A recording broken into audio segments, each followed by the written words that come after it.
When buyers cross the threshold of a property in southeastern Massachusetts, the clock starts ticking. Within seconds, they are calculating what a home is worth to them. If they walk into a starkly empty room, that calculation drops fast. Buyers base their financial decisions on how a space feels. If a room feels warm and livable, they can picture their lives there, and that emotional connection translates directly into a stronger, faster offer. But getting a property to that point requires a choice. You have to decide how you will present the space, relying on the physical presence of traditional staging or leveraging the speed of virtual staging. Traditional staging means renting and arranging real physical furniture inside the home. Virtual staging means taking high-quality photos of your empty rooms and using digital design to insert stylish decor into the images online. Maximizing your profit does not mean picking a universally superior method, because neither is perfect for every home. It means looking at your timeline, evaluating your available budget, and identifying your target buyer to match your staging strategy to those specific demands. Let's weigh the physical approach first. Bringing in real sofas, rugs, and artwork requires a heavy investment up front. In exchange, you get a powerful, tactile experience that grips buyers the moment they walk through the door. The trade-off is friction. Scheduling designers, moving furniture, and arranging the space extends your pre-listing timeline by weeks and requires significant capital before you even hit the market. Virtual staging strips away that friction. Fast digital renders generate polished listing photos designed to stop mobile browsing buyers from scrolling past your property. Here, the trade-off shifts to the physical walkthrough. Your buyers see a fully furnished, beautiful space online, but they have to reconcile that image with a completely bare room when they arrive for the open house. This comparison matrix places the two paths side by side. You are balancing time cost, financial cost, digital impact, and in-person impact. If you navigate this balance incorrectly, the market will penalize you. You will either spend weeks of valuable time preparing a house that needed to list yesterday, or you will leave thousands of dollars on the table because buyers couldn't visualize the space.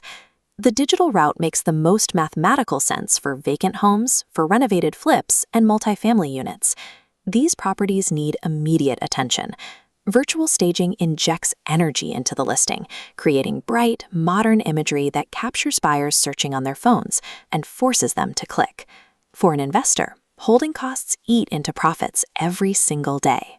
This method keeps staging expenses low and listing speed high, getting the property onto the MLS without waiting for a moving truck. The major limitation is physical. Once that buyer steps inside, the digital furniture is gone. They are left alone to figure out if their king-size bed will actually fit against the far wall. Plotting cost and effort against online buyer impact, virtual staging sits squarely in the top left, requiring very little effort but delivering high online impact. This profile fits perfectly into fast-moving inventory zones like Taunton or New Bedford, where speed to market is critical. You are making a calculated trade. You accept an empty physical walkthrough because guaranteeing the property actually captures digital attention first is your absolute priority. Consider a Fall River multifamily property. The units sat completely empty, bathed in harsh light. The listing felt cold and buyers ignored it. Instead of pulling the listing, the investor applied virtual staging. Digital rugs, sofas, and artwork were added to the photos, injecting warmth and personality into the exact same rooms, without buying a single piece of furniture. Within days of updating photos, 14 offers rolled in, with several landing above the asking price. But utilizing this tool comes with a strict boundary. It is tempting to use software to erase a crack in the drywall, digitally paint over water damage, or hide structural flaws. Doing so is a fatal error. The moment a buyer walks into the property and realizes the photos lied, trust evaporates and the sale dies. The rule for digital staging is absolute. You use it exclusively to show future potential. You never use it to disguise present reality. On the other side of the spectrum, certain properties demand the physical weight of traditional staging. This is standard for luxury properties and highly beneficial for owner-occupied homes. It is also structurally required for homes with awkward, confusing layouts.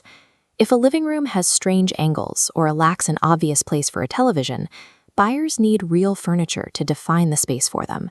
Physical furniture solves this by creating a warm, distinctly lived-in environment.